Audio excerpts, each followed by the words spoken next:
नमः सिद्धेभ्यः।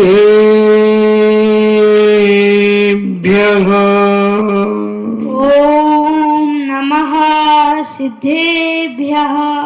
ॐ नमः सिद्धेभ्यः।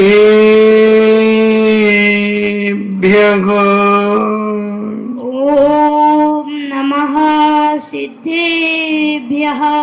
ॐ नमः सिद्धेभ्यः।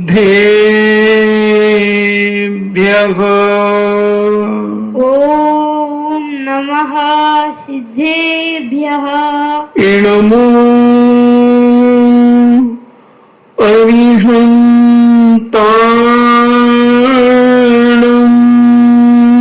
नमो अरिहन्ताणम्। नमो सिद्धाणम्। नमो सिद्धाणम्। नमो आयर्याणम्। नमो आयर्याणम्। नमो उबज्झायाणम्।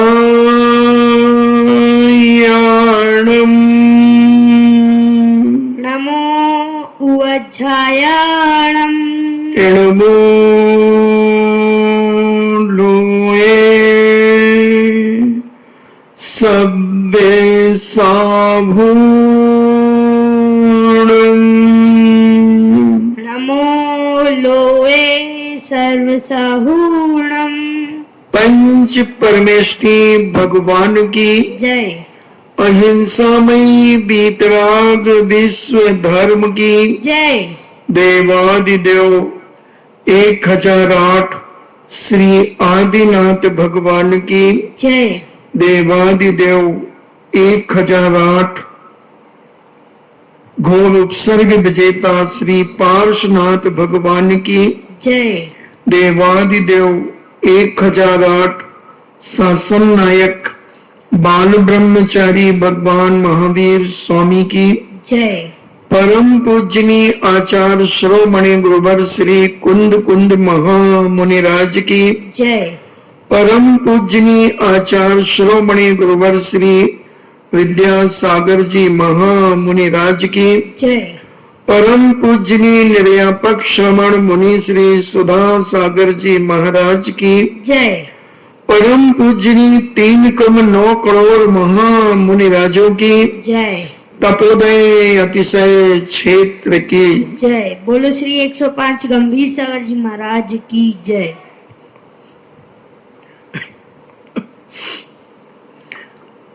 चर्चा चल रही है धर्म की, और धर्म की चर्चा जब तक अंतरंग से उत्पन्न नहीं होगी तब तक धर्म हमारी आत्मा में प्रवेश नहीं करेगा। हम ऊपर से कितना भी धर्म कर ले वो कोई कार्यकारी नहीं होगा। कल हमने बहुत विस्तार के साथ पूरा 1 घंटा 10 मिनट लगभग इसी पर चर्चा की। हम कुछ भी कर ले जब तक अंतरंग परिणाम उसमें शामिल नहीं होंगे तब तक वह कार्यकारी नहीं होगा। तो अपनी चर्चा चल रही ब्रह्मचर्य की चर्चा चल रही है। ब्रह्मचर्य एक ऐसी शक्ति है कि जिसका वर्णन लाखों करोड़ों जिह्वाएं भी नहीं कर सकते। लाखों करोड़ों जिह्वाएं भी इस ब्रह्मचर्य की महिमा का बखान नहीं कर सकते। ब्रह्मचर्य एक ऐसी शक्ति है कि जिसके अंदर प्रकट हो जाती है वह महान पूज्य हो जाता है, वह श्रद्धा का विषय बन जाता है, वह मोक्ष मार्ग में प्रवेश कर जाता है। शक्ति है इसकी, और ये ब्रह्मचर्य की शक्ति का भान अगर व्यक्ति को होने लगे, उसका शारीरिक बल, मानसिक बल, वाचनिक बल दिन दूना रात चौगुना बढ़ता चला जाता है। क्योंकि वीरांतराय कर्म के क्षयोपशम से ये सब प्राप्त होता है।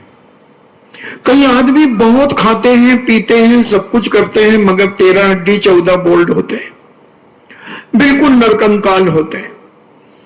जरा सा धक्का मार दो तो गिर जाए।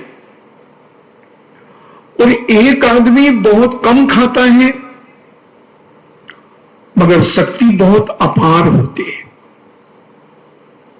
तो उसका वीरांतराय कर्म का क्षयोपशम जो है वो बहुत मजबूत है। उसने पूर्व जन्म में खूब सेवाएं की होंगी, सच्चे मन से वैयावृत्ति की होगी, सब कुछ अच्छे मन से पवित्र भावों से किया होगा। जो भी किया होगा श्रद्धा से किया होगा, भक्ति से किया होगा, अपनी शक्ति ना छुपाते हुए किया होगा, तो उनकी शक्ति शारीरिक उनके पास प्राप्त है। वीरांतराय कर्म का क्षयोपशम उनके पास प्राप्त है। और जब ब्रह्मचर्य व्रत का पालन करने लगता है आदमी, तो सोने में सुहागा हो जाता है। 4 चांद लग जाते हैं उसके जीवन में।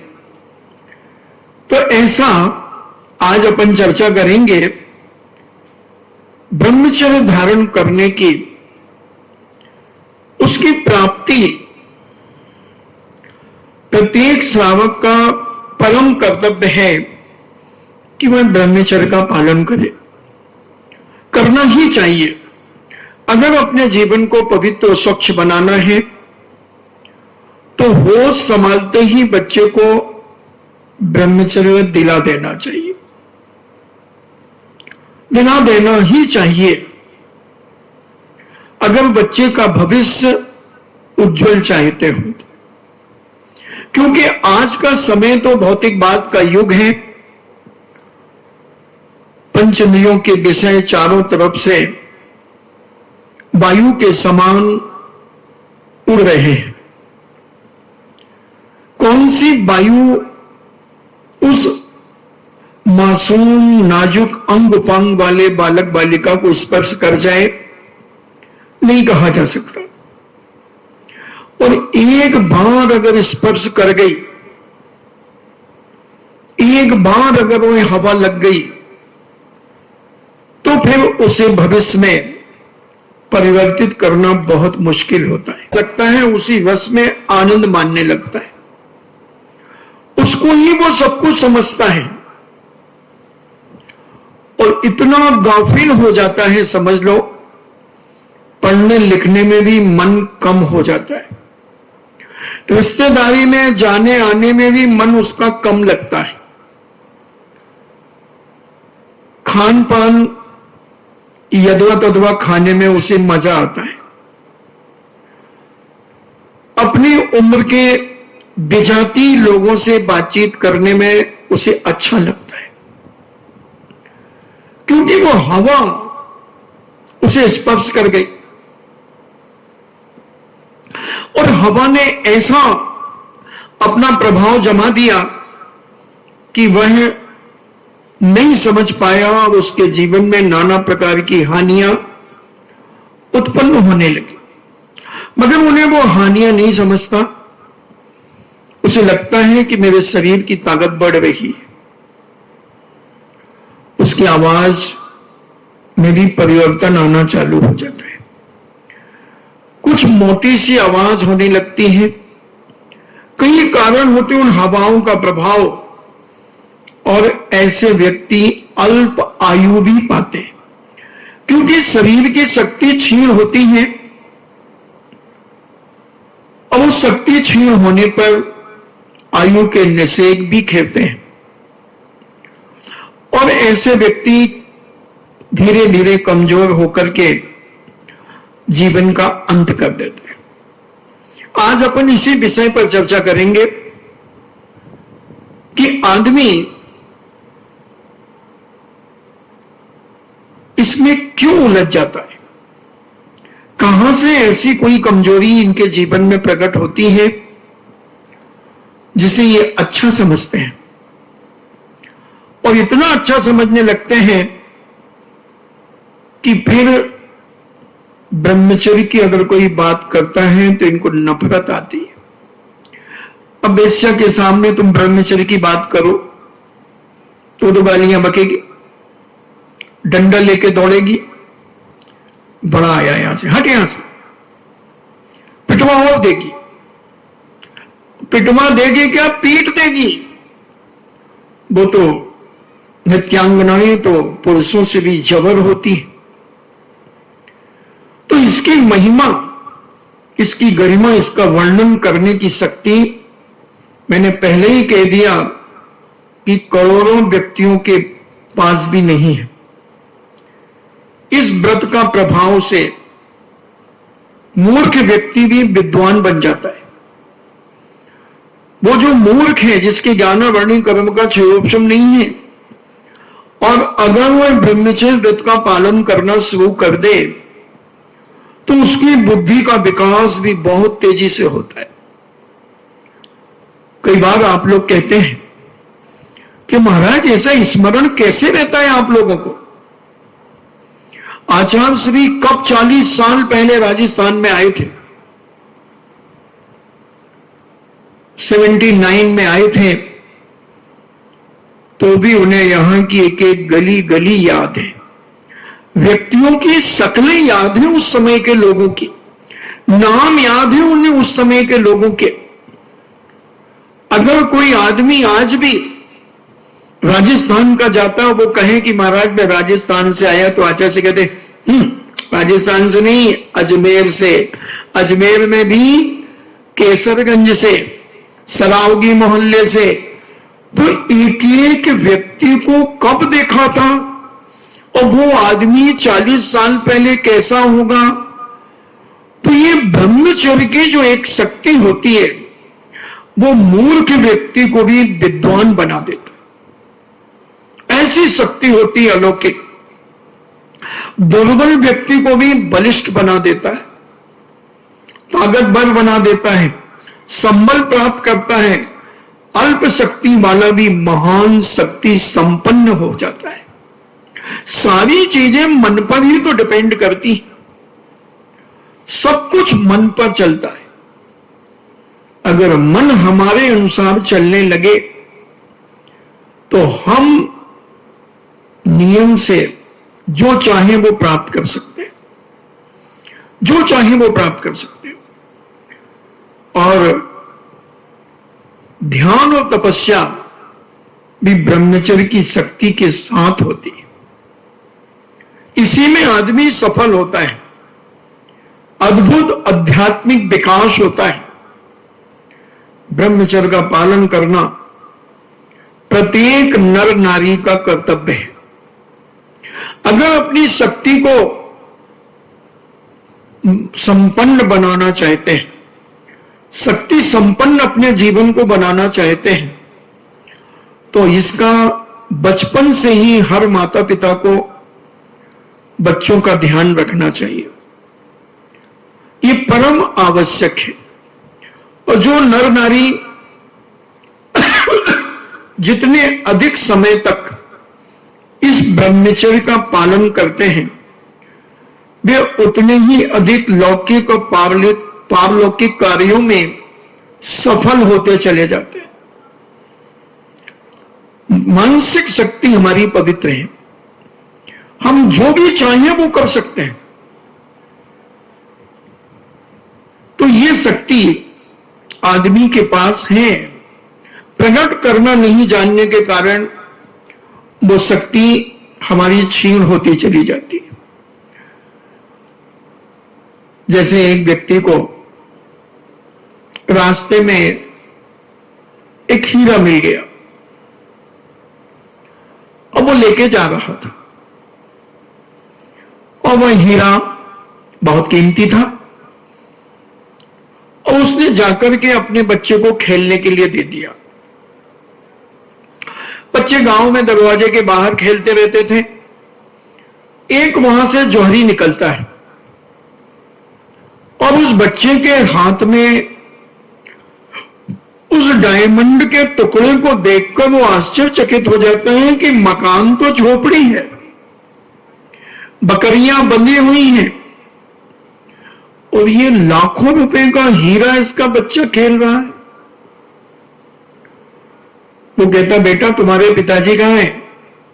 हमारे पिताजी तो अंदर हैं, बुलाओ। भैया ये पत्थर बेचोगे क्या? हाँ बोलो सेठ जी, कितने में लोगे? सेठ जी ने कहा, ले ले 500 रुपया।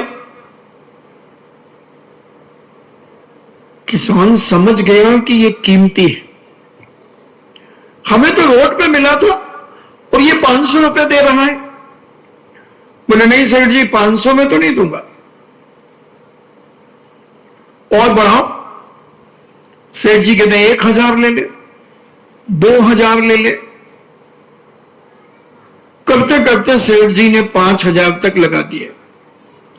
वो बहुत सोचता गया कि कीमत तो इसकी ज्यादा है, कीमत तो इसकी ज्यादा है। सेठ जी चले गए। इतने में एक दूसरा जौहरी ये बात सुन रहा था पीछे खड़ा होकर। उसने कहा, किसान भाई तेरे ना मेरी, ये पकड़ 10,000 और ला दे, आप फालतू की बातें नहीं। किसान ने 10,000 में उसे दे दिया। थोड़ी देर में वो सेठ लौट के आया, बोले 7,000 ले ले। वो कहता, वो तो 10,000 में बिक गया।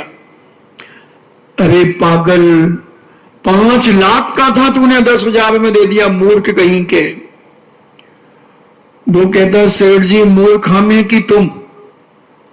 जब तुम्हें मालूम था कि 5 लाख की कीमत है तो तुम 5,000 में क्यों अटक करके और पिनक करके चले गए? मैंने तो कम से कम 10,000 कमा लिए, तुमने तो 4,95,000 का घाटा प्राप्त कर लिया।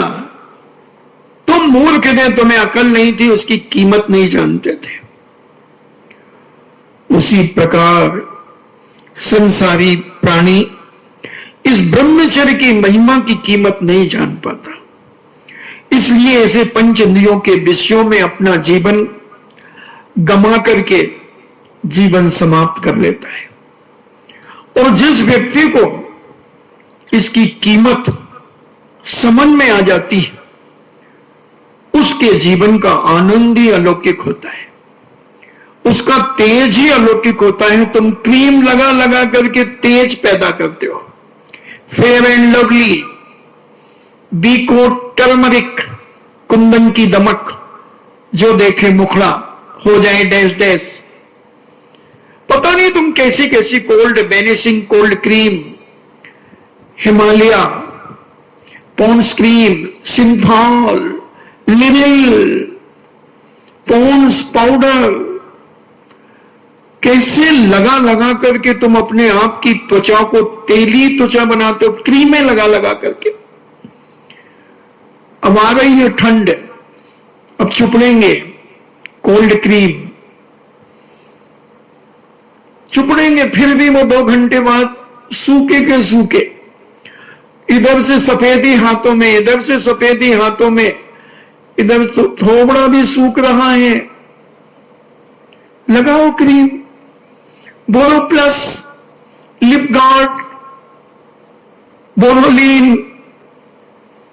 क्या करोगे इससे? चमक कितनी देर? नहीं, ब्यूटी पार्लर जाते हैं ना महाराज जी, तो 2-3 दिन तक चमक बनी रहती है। हाँ, बनी रहती है, तो 2-3 ही दिन तो बनी रहती है।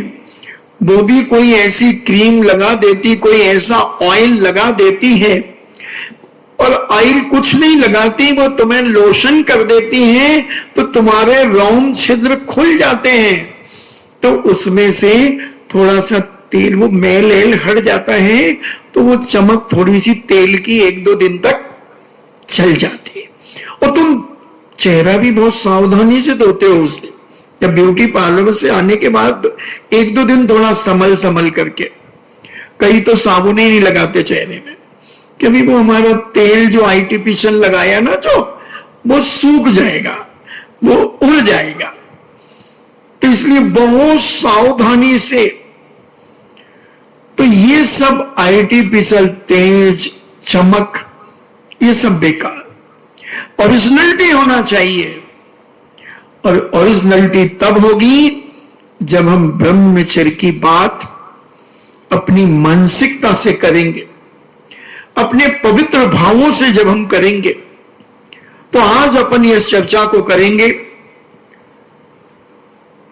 बसतकावती नाम का एक बहुत सुंदर देश है, बहुत सुंदर देश है। और उस देश की जो राजधानी है वो कौशांबी है। और उस कौशांबी नगरी में दंत बल नाम के एक राजा राज्य करते हैं। दंत बल, जिनके दांतों का बल इतना जबरदस्त था, फिर उनके अंग उपांगों का बल कितना होगा। होता है अभी बहुत सारे लोगों के दांतों के बल, बताते हैं ट्रक खींच लेते हैं दांतों से, ट्रक में रस्सी बांध करके और दांतों से खींच लेते हैं। हमने तो जीप को खींचते देखा, 28 लोगों को जीप में बिठाकर 1994 के चतुर्मास में पूज्य मुनि श्री के दीक्षा दिवस पर ललितपुर से छोटे पहलवान आया और उसने अपने दांतों से जीप को खींचा, यहां से कम अपनी दीवार जो बनी है उधर तक। 28 लोगों को बिठाया, जगह नहीं थी उस जीप में, लटक गए, इधर से लटक गए, ऊपर चढ़ गए, सब कुछ हो गए। अब उसने खींची, बबूल के बड़े बड़े कांटों के बीच में उसको पटक दिया। अब वो पड़ा रहा घंटों बबूल के कांटों। तो ये एक शक्ति। तो ऐसा दंत बल नाम का राजा कौशांबी नगरी का बड़ा प्रभावशाली राजा था, और वह महामंडलीक पद से विभूषित था। महामंडलीक वह कहलाता है, आप ये भी समझते जाएं, जिस राजा के पास 1 लाख गांव होते हैं वो राजा कहलाता है। और ऐसे 500 राजा जिसके अधीनस्थ होते हैं वो एक अधिराजा कहलाता है।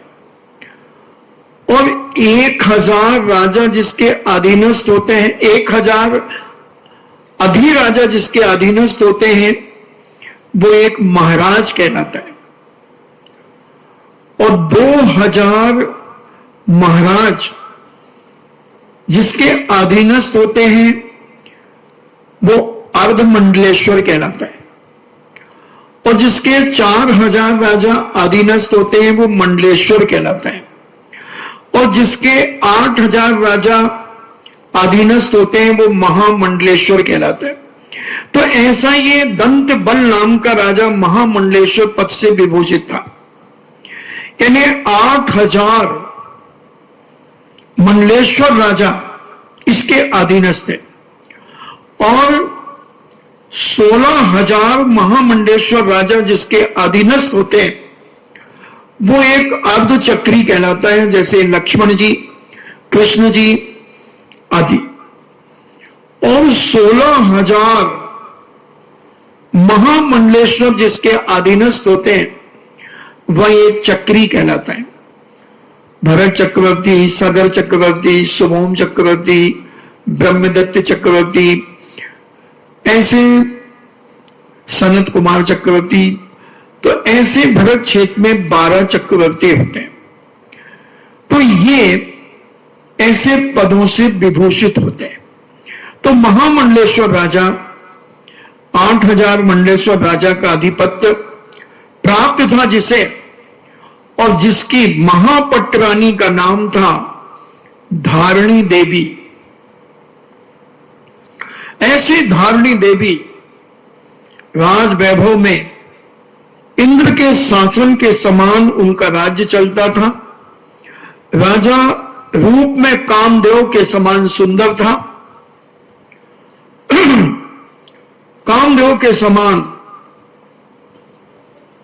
धैर्य में पृथ्वी के तुल्य था, और अनंत भगवान के चरणों में भ्रमर के समान वह, और साधर्मी भाइयों से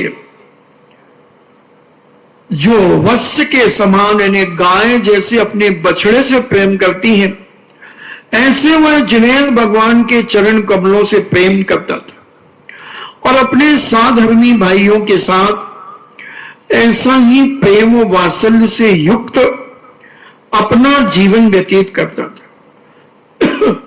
इस राजा के बड़े बेटे का नाम प्रमाति कुमार था। प्रमाति कुमार राजकुमार भी पिता के एक एक कार्य का अनुसरण करता था। पिता ने जितनी ख्याति प्राप्त की थी उसमें बेटा 4 चांद लगा रहा था, क्योंकि पिता ने उस बेटे को बचपन से ही संस्कारित किया था,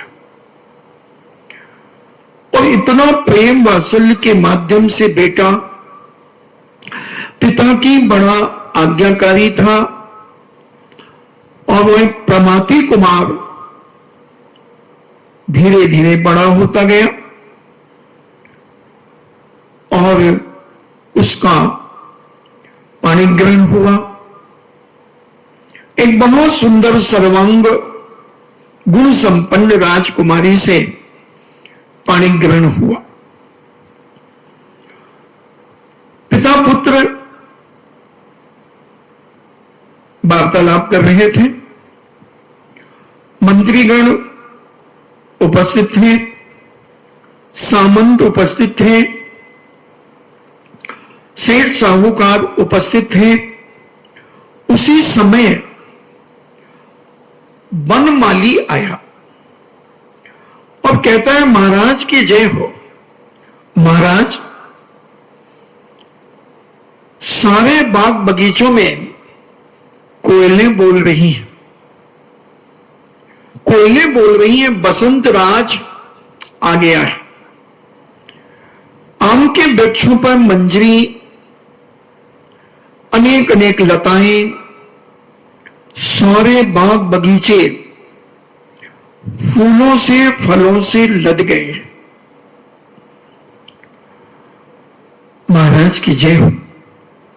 और वह वनराज बसंत राज के आने की सूचना वनपाल ने आकर के राजा को दी। राजा ने सारे नगर में डोरी पिटवा दी कि सभी लोग अपना नगर छोड़ करके वनों की ओर चले।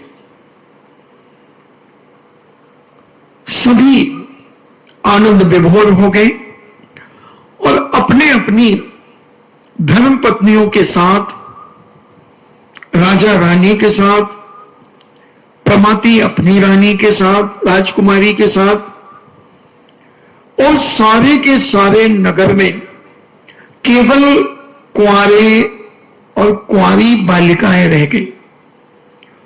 बाकी सारे नगर की से वन की ओर, उद्यानों की ओर, बगीचों की ओर सारी जनता जनार्दन जाने लगी। बड़ा अलौकिक दृश्य था। वनपाल बसंत राज के आगमन की सूचना देकर तो चला गया। दंतबल राजा रथ के ऊपर सवार होकर के सेना सहित उन वनों में प्रवेश करने लगा और यत्य तत्य विचरण करने लगा। कहीं तालाब का सौंदर्य, कभी नदी का कलकल जल, कभी लताओं की खुशबू मन मोह रही थी। राजा और रानी ये सब दृश्य देखकर आगे बढ़ते चले जा रहे थे। जिसको जो स्थान अच्छा लग रहा था वहां बैठकर वार्तालाप करना शुरू कर रहे थे। बढ़ते चले गए नदियों में, तालाबों को देखते हुए कमल खिले हुए हैं, विकसित हैं और बढ़ते जा रहे हैं मानो जिनेंद्र के पाद पद्म ही हो। ऐसे वो कमल के फूल तालाबों में, मगर देखना इतना राग रंग में जाने के बाद भी जिनेंद्र को नहीं भूल रहा है राजा। उन कमल के पुष्पों को देखकर उसे लग रहा है ये जिनेंद्र भगवान के पाद पद्म ही है। ऐसा मन में विचार करता हुआ वह राजा जा रहा है। कभी अशोक वृक्ष को देखता है, कोई सुकवि को की मनोहर रचना के समान चंपा चमेली गुलाब के पुष्प रमणियों के विभिन्न अंगों को प्रभावित करते हैं। संध्या का समय हुआ। वन कीड़ा के पश्चात राजा ने लता भवन में धर्म ध्यान करने का विचार किया। प्रमाति कुमार ने भी आगे बढ़कर के एक लता भवन में बैठकर पंच परमेष्टि का स्मरण किया और जाप आदि करके दिन भर की चहल पहल से प्रमाति कुमार की चंद्रलेखा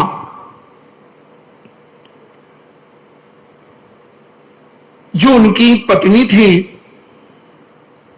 वह वार्तालाप करते करते शयन को प्राप्त हो गई। और शयन में आदमी सब कुछ खो देता है। निद्रा एक ऐसी ही चीज है, इसे मृत्यु भी कहा किसी ने, क्योंकि निद्रा में आदमी मृत के समान हो जाता है। और उनकी जो देवी थी, सौंदर्य नाम था उसका, सौंदर्य देवी। अब देखो सौंदर्य नाम, अगर आज हम किसी का नाम सौंदर्य रख दे तो कोई पसंद ही ना करे। तो सौंदर्य देवी उनका नाम था। और वह वार्तालाप करते करते शयन को प्राप्त हो जाती हैं थकावट के कारण। मगर राजकुमार तो बलशाली था। जब उसने देखा कि सौंदर्य देवी इस शयन को प्राप्त हो गई, क्यों ना मैं इस चंद्रमा की चांदनी में इन वन उपवन नदी तालाब इनके सौंदर्य को देखूं, इनके सौंदर्य को देखूं। और प्रमाति कुमार ये देखते देखते, दृश्यों को देखते देखते बढ़ते चले। और सारे जो सामंतों के पुत्र थे, सामंत थे, सेठ साहूकार थे, वो भी धीरे धीरे शयन कर रहे थे। मगर प्रमाति कुमार उन बाग बगीचों में घूमता घूमता आगे बढ़ रहा था।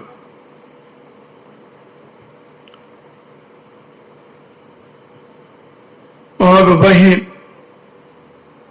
बसंत का आनंद ले रहा था। वहीं पर कई राजकुमार अपनी धनुर्विद्या का प्रदर्शन कर रहे थे।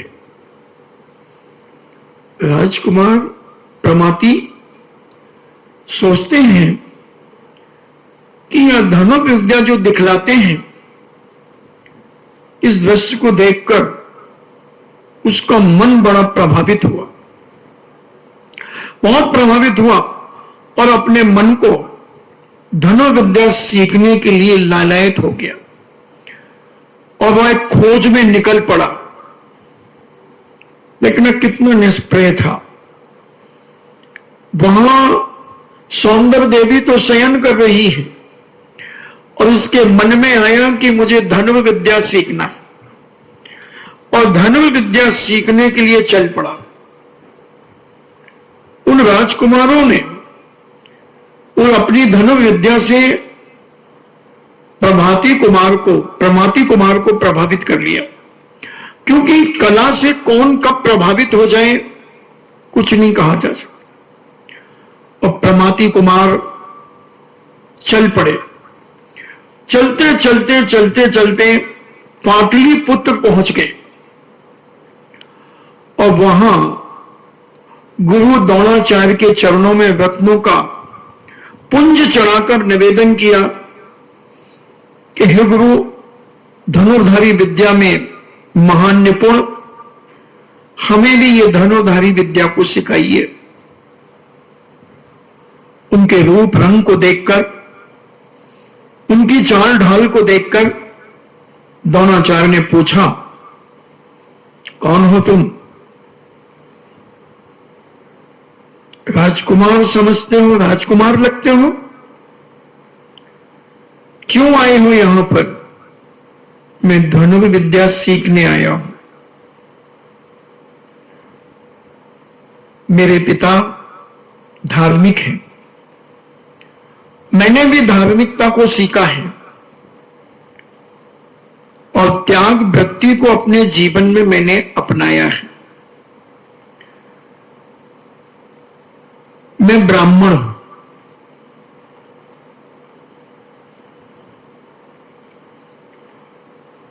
और उद्दंडता ब्राह्मणों में नहीं होती। वैश्यों में लोभ होता है, शूद्रों में मूर्ता होती है और ये त्यागी व्यक्ति धार्मिक गुण राजा में होते हैं। ब्राह्मण में भी उद्दंडता होती है, वैश्यों में लोभ होता है, शूद्रों में मूर्ता रहती है। अतएव ये इतना विनयी आवश्यक ही क्षत्रिय कुमार होना चाहिए। द्रोणाचार्य ने उनके लक्षणों को देख करके परीक्षण कर लिया और द्रोणाचार्य ने उससे पूछा, तुम्हारा नाम क्या है, कहां रहते हो, किस लिए यहां आए हो, आगे और क्या चाहते हो? तब प्रमाति कुमार ने, मैं जिन भगवान का भक्त ब्राह्मण पुत्र हूं, क्योंकि ब्राह्मण तो वो कहलाता जो ब्रह्म में भ्रमण करे उसका नाम ब्राह्मण, जो ब्रह्म में भ्रमण करे। आज के ब्राह्मण की बात अलग है और आज के क्षत्रियों की बात अलग है। क्षत्रिय वह कहलाता है जिसकी छत्र छाया में आने से लोगों को सुख शांति की प्राप्ति होती। पहले लोग कहते थे, भैया कहां जा रहे हो? व्यापार के लिए। देखो, रात वहां रुकना जहां क्षत्रिय लोग रहते हो, क्योंकि जिस गांव में तुम जाओगे अगर क्षत्रिय वहां एक क्षत्रिय भी है तो तुम्हें डरने की कोई आवश्यकता नहीं है। आज उल्टी नीतियां होगी, क्योंकि आज लूटपाट का जमाना हो गया और प्रमाति कुमार ने अपने आप को ब्राह्मण पुत्र हूं और मैं धनुर्विद्या सीखने के लिए आपके चरण सानिध्य को पाने के लिए आया हूं। आपका यश मैंने अपने सगे कानों से बचपन से सुनता चला आ रहा हूं कि पूज्य द्रोणाचार्य नाम के गुरु धनुर्विद्या में बड़े पारंगत हैं और वो जिसको भी धनुर्विद्या सिखाते हैं और जो श्रद्धा से सीखता है वह सफल होता है। इसलिए मैं आपके चरणों में उपस्थित हुआ हूं। प्रमाति कुमार की बात सुनकर द्रोणाचार्य ने अपने सुयोग्य जैन धर्मानुयायु समझकर कि ये जैन दर्शन का अनुयायी है, जैन दर्शन का मानने वाला है, उसे अपने विद्यालय की ओर ले चले और विद्यालय में जब उसे प्रवेश कराया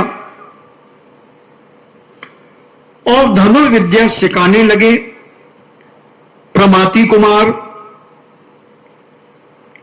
अन्य विद्यार्थियों के साथ गुरु महाराज के साथ रहकर विद्या सीखने लगा।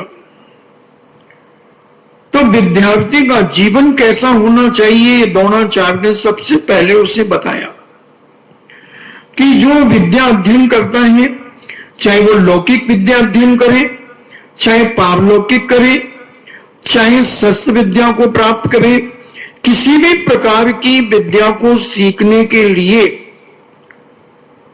उसे पहले तो जागरूक रहना चाहिए और अल्पाहारी होना चाहिए। खूब टाइट गरिष्ठ भोजन नहीं करना चाहिए, अल्पाहारी और अप्रमादी, प्रमाद से रहित और परिश्रमी, मेहनत करने वाला, जागरूक और मधुकरी व्यक्ति जीविका अर्जन करता हूं। जैसे भौरा फूल पे बैठता है, रस चूसता है, फूल को कोई कष्ट नहीं होता और उड़ जाता है, ऐसा जो करता है वो विद्या अध्ययन करने में पारंगत माना जाता है। आज के बच्चे विद्या अध्ययन क्यों नहीं कर पाते सही ढंग से? पढ़ने तो लाखों आते हैं कोटा के अंदर, मगर चाट पकौड़ियों के ठेले पर 3 बजे रात से खड़े हो जाते हैं। पकौड़ियों के ठेले पर, पोहे के ठेले पर, जलेबी के छोरे छोरियां खाने में ही समय निकालते हैं। मुश्किल से 30% पढ़ने आते हैं वहां पर, जो सही पढ़ते हैं। 70% तो अपने पिताश्री की धन दौलत को बर्बाद करने के लिए आते हैं। एटीएम उनके हाथ में होता है, जब चाहे लगाओ। कामधेनु गाय है, पिताजी ने दे दी है, लगाया एटीएम, जितना चाहिए रखे जेब में, 8 दिन में खत्म किए, फिर एटीएम। वो पढ़ते नहीं है, क्योंकि उनकी जिंदगी खाने में, सिगरेट में, दारू में, मोबाइल में, फिल्मों में, इसके अलावा और कहीं जाती नहीं। कोचिंग भी जाते हैं वो नाम मात्र के लिए, पढ़ते भी नाम मात्र के लिए, क्योंकि विद्यार्थी का जीवन सबसे पहले अल्पाहारी होना चाहिए। खूब ठूस ठूस करके गरिष्ठ नहीं खाना चाहिए, क्योंकि बच्चा अगर गरिष्ठ भोजन खाएगा तो दिन भर डकारें लेगा, दिन भर गैस बनेगी, डकारें उसके मुंह से निकलती रहेंगी और प्रमाद बना रहे। जब तक लोगों के बीच में रहेगा जब तक तो ठीक, और जैसे ही अकेले मौका मिला वो लुढ़क जाएगा, सो जाएगा। तो जागरूक रहना चाहिए। ये सारी की सारी जीवन को पवित्र बनाने के लिए गुरुकुलों में शिक्षाएं दी जाती थी। इसलिए गुरुकुल में सादा भोजन कराया जाता था, हल्का पुल्का भोजन कराया जाता था, और धीरे धीरे धनुर्विद्या का अभ्यास करते हुए प्रमाति कुमार पारंगत हो गए, परिपक्व हो गए, धनुर्विद्या की सिद्धि उन्होंने प्राप्त कर ली। बुद्धि की प्रचुरता गुरु को आश्चर्य में डाल रही थी। उनकी शक्ति को देखकर गुरु भी बड़ा आश्चर्यचकित हो रहे थे। द्रोणाचार्य कि प्रमाति कुमार इतनी जल्दी अल्प समय में विद्या सीख गए। और यह एक दिन द्रोणाचार्य अपने सभी शिष्यों के साथ मालव देश पहुंचे। यहां का राजा सेन था, उसकी पुत्री का नाम चंद्रलेखा था। चंद्रलेखा अपनी सखियों के साथ सहसकूट जिनालय के दर्शन करने के लिए गई हुई थी। इन्हें सहसकूट जिनालय बहुत पुराना है, आपके यहां बन रहा है, ललितपुर में बन गया, नारेली में बन रहा है, आमा में बन रहा है। तो ऐसे सहसकूट जिनालय बहुत प्राचीन हैं। इनकी कथा भी आती है कि पैर के अंगूठे से सहसकूट का जिनालय का दरवाजा श्रीपाल ने खोला है। भावनगर में ऐसी चर्चा आती है। तो वह चंद्रलेखा अपनी सखियों के साथ सहसकूट जिनालय के दर्शन कर रही थी और दर्शन भोजन भक्ति करने के बाद जब वह लौटती है, इतने में एक मंदोत्मत हाथी, मदहोश हाथी जिसको मद चढ़ा हुआ था, वह हाथी चिदारता हुआ उन बालिकाओं की तरफ दौड़ा। सभी बालिकाएं इधर उधर भाग गई, मगर चंद्रलेखा वहीं पर लेट गई और लेट करके संकल्प कर लिया कि अगर मैं बच गई तो ठीक, नहीं तो मैं संन्यास धारण करती हूं। देखो कैसे धर्मात्माएं बेटियां होती थी, कैसे उनके अंदर संस्कार माता पिता के होते थे। चिल्लाई नहीं वह चंद्रलेखा, उसने संन्यास धारण कर लिया कि अगर मार्ग में मैं बच गई, क्योंकि हाथी रौंदता हुआ, लोगों को कुचलता हुआ, चिदाड़ता हुआ भाग रहा था। उसने कहा मैं बचूं या नहीं बचूं, मैं तो संन्यास धारण करती हूं। जब तक ये उपद्रव इसका बना रहेगा, जब तक के लिए मैंने संन्यास धारण कर लिया। तत्काल समाधि। और वह चंद्रलेखा देखती है कि हाथी मेरे पास आ गया है। सारे चारों तरफ से हाहाकार मच गया कि राजा से सैन की बिटिया चंद्रलेखा की तरफ हाथी दौड़ रहा है और करीब ही पहुंचने वाला है। और उस हाहाकार से घबराकर सारे लोग भयभीत हो गए। द्रोणाचार्य ने अपने शिष्यों की तरफ देखा और कहा, देखो एक राजकुमारी संकट में है, मगर किसी भी उनके पुराने शिष्यों में इतनी हिम्मत जागृत नहीं हुई कि वे उस राजकुमारी को बचा सके, राजकुमारी को बचा सके। प्रमाति कुमार झट से गए और उन्होंने अपनी शक्ति के बल से उस हाथी को शांत कर दिया।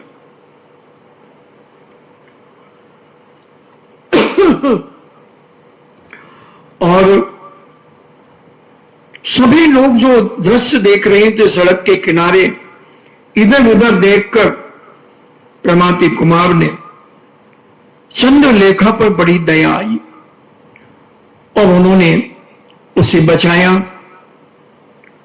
चंद्रलेखा ने प्रसन्नता का अनुभव किया कि दुनिया में अभी भी दया है, करुणा है, आत्मीय भाव है, वात्सल्य है, साधर्मी के प्रति वात्सल्य भाव है। और वह बोली बोला, हे देवी, आपके धर्म प्रेम को धन्य है कि आपने ऐसे, वास्तव में आप बड़ी धर्मात्मा हैं, क्योंकि आपने बताया कि मैंने सन्यास धारण कर लिया था कि जब तक ये उपसर्ग अगर दूर नहीं होगा तो मैं समाधि मरण पूर्वक अपनी देह का विसर्जन कर दूंगी। कुमारी चंद्रलेखा प्रमाति के पुरुषार्थ को देखकर, उनके बल को देखकर बहुत प्रभावित हुई और उसने प्रमाति कुमार से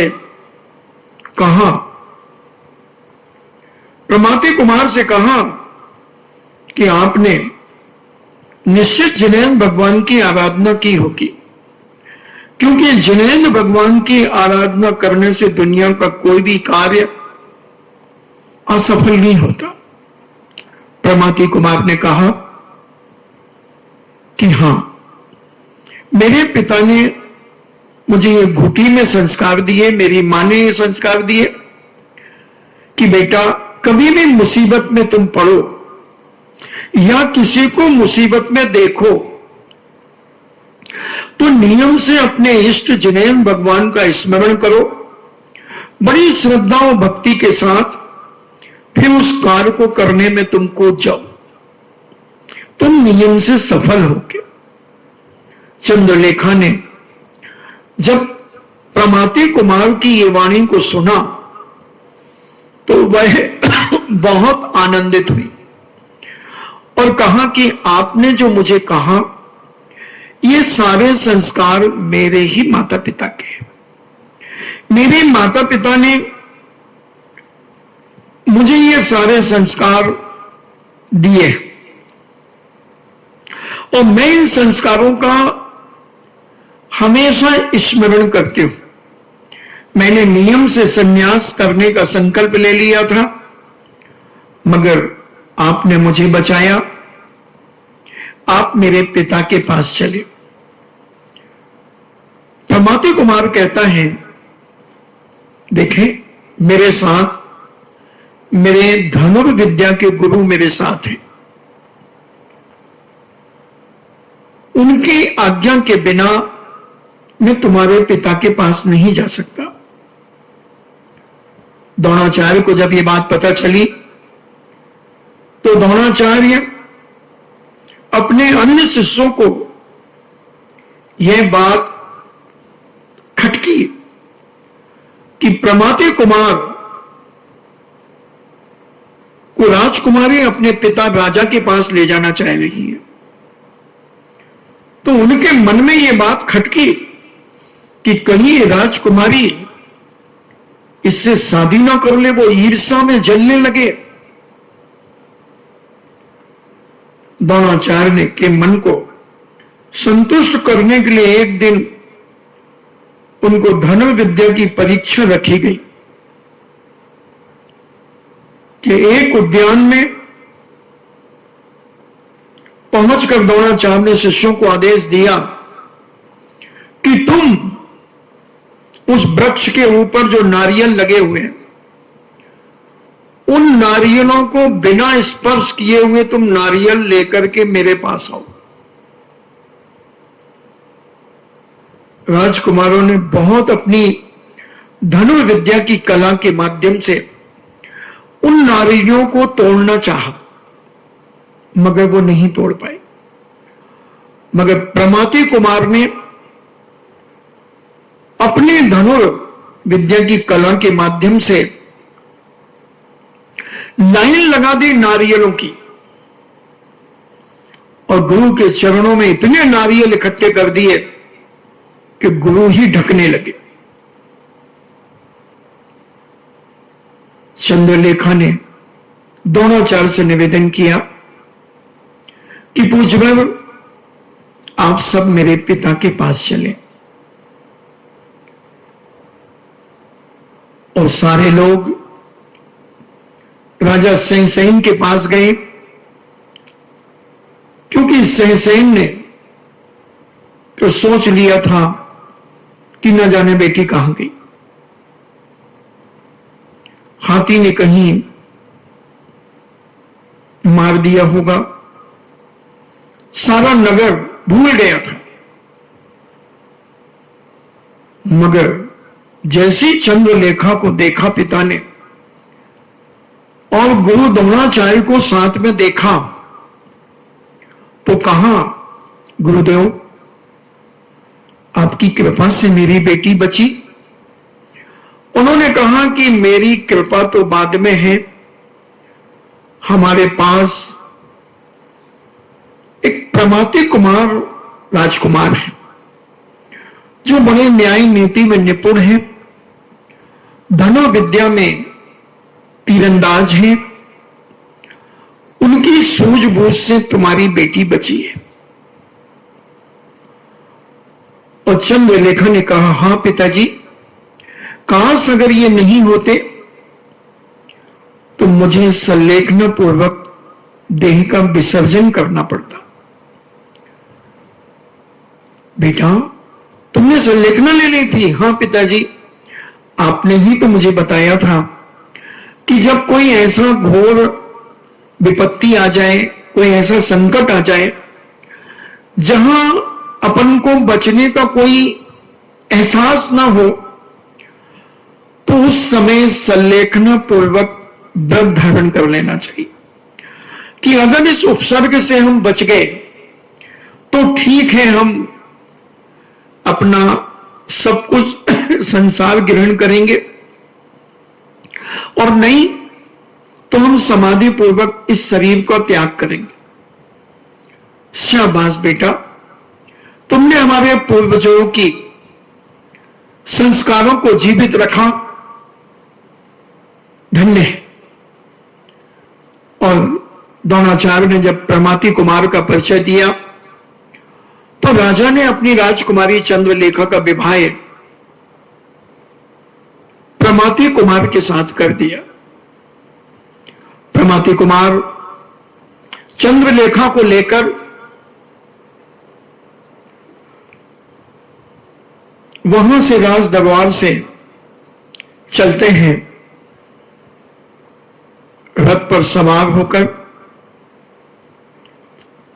मगर जो उन्हें दहेज दिया, उन्होंने कहा नहीं, मैं ससुर का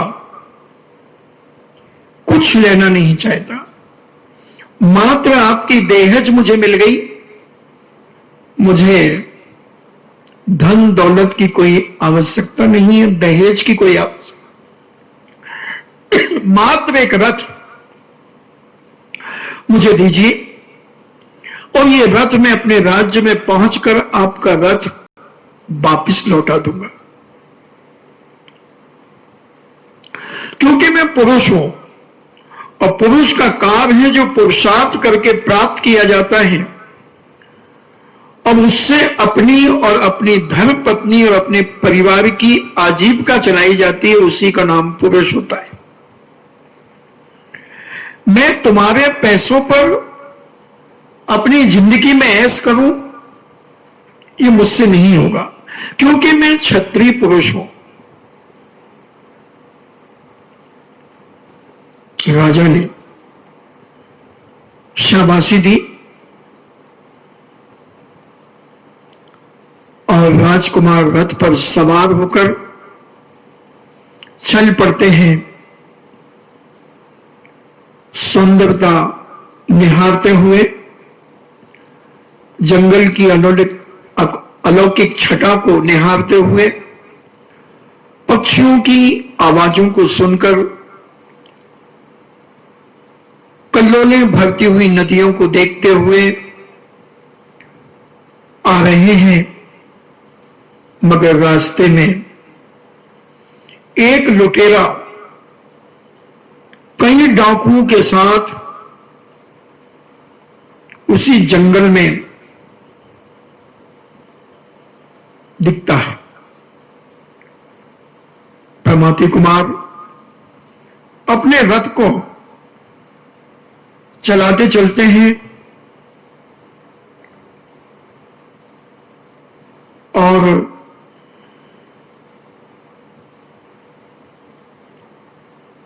विचार करते हैं कि निश्चित ये कोई लुटेरा है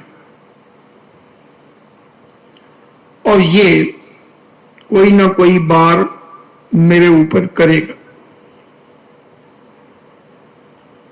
तब इन्होंने मूर्छा बाण के माध्यम से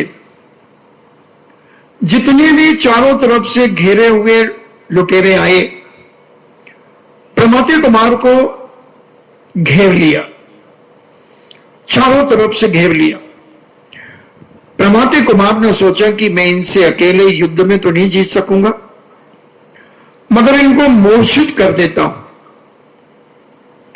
मूर्छित करने से ये भूलुंठित हो जाएंगे और मैं निकल जाऊंगा। मगर जो इनका सरदार था वह बहुत शक्तिशाली था। जब वो सामने आया और कहता है कि तुमने मेरे लुटेरों को मूर्छित कर दिया है, हम तुम्हें जीवित छोड़ देंगे, चंद्रलेखा तुम मुझे दे दो।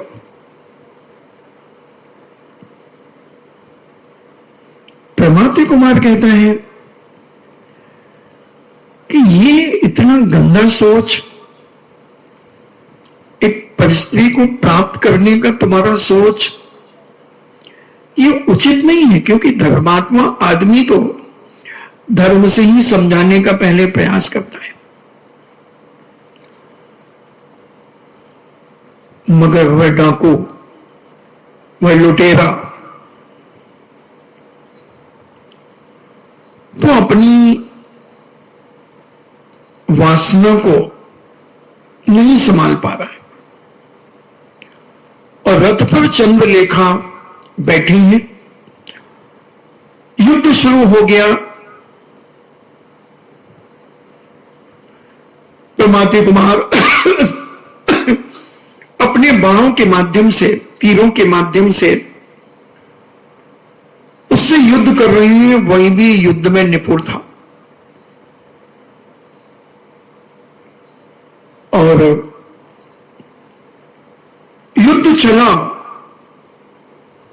मगर चंद्रलेखा को लगा कि प्रमथि कुमार शिथिल पड़ रहे हैं। उसने सोचा कि नीच के हाथ से जाना, नीच के हाथ में जाने से पहले मुझे अपने सील की, अपने ब्रह्मचर्य की रक्षा करना चाहिए, क्योंकि ये तो मेरे पति को मारकर और ये मेरे ऊपर हमला करेगा, मेरे को पकड़े। अब अपने सील की रक्षा करना मुझे प्रथम कर्तव्य है। और चंद्रलेखा देखती है कि प्रमथि कुमार पूरी शक्ति से युद्ध कर रहे हैं और वह डाकू पूरी शक्ति से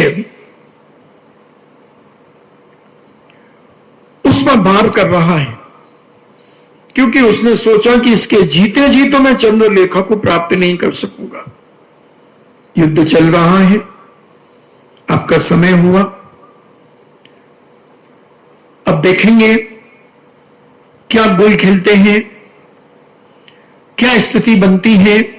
युद्ध चलने दो, क्योंकि युद्ध तो ऐसे ही चलते हैं, बड़े बड़े चलते हैं युद्ध। तो ऐसा ही भयानक युद्ध चल रहा है। प्रमथि कुमार युद्ध लड़ रहे हैं और रथ को भी चला रहे हैं और युद्ध भी कर रहे हैं। प्रमथि चंद्रलेखा प्रभु का स्मरण कर रही है और कह रही है, भगवान मेरे सील पर और मेरे सौभाग्य पर कोई आंच नहीं आना चाहिए। अगर मैंने स्वप्न में भी कभी किसी पर पुरुष का याद किया हो तो हे बंदे भी, तू मुझे भस्म कर देना, आज की रात तो मुझे भस्म कर देना। और अगर मैंने स्वप्न में भी कभी किसी पर पुरुष को मां प्रमाति कुमार के अलावा मैंने किसी को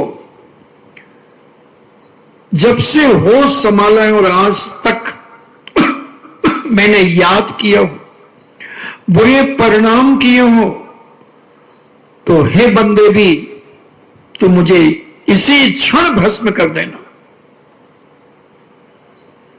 बंदेवी का आसन कंपायमान होता है। अब वो प्रकट होती है और पूरा अंधकार उस जंगल में अंधकार कर देती है। किसी को कुछ नहीं दिखता।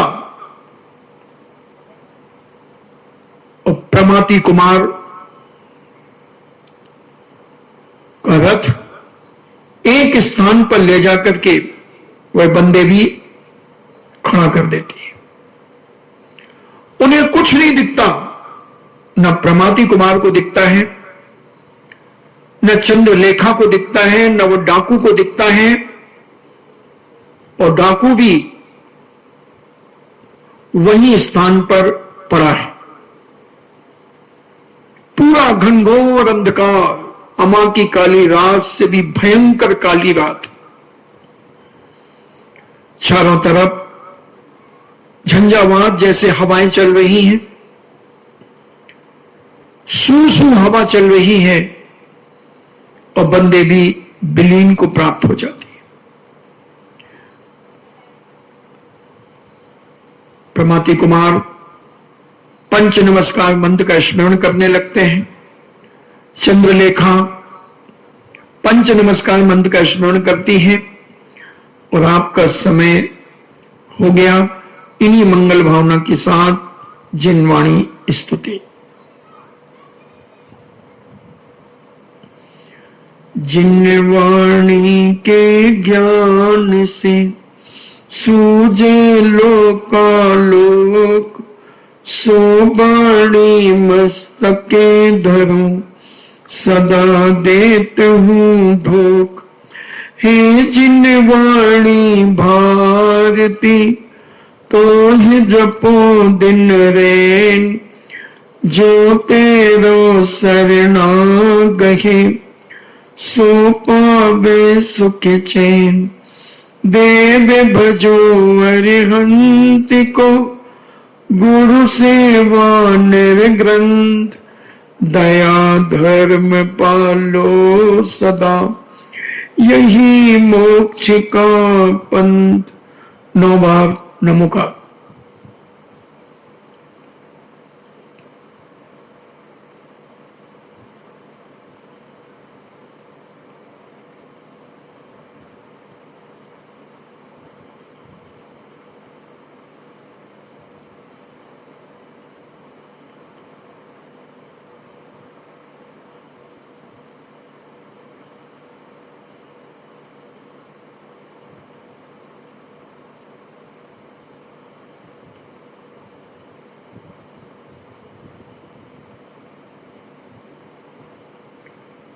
परम पूजनीय द्वादशांग जिनवाणी माता की जय।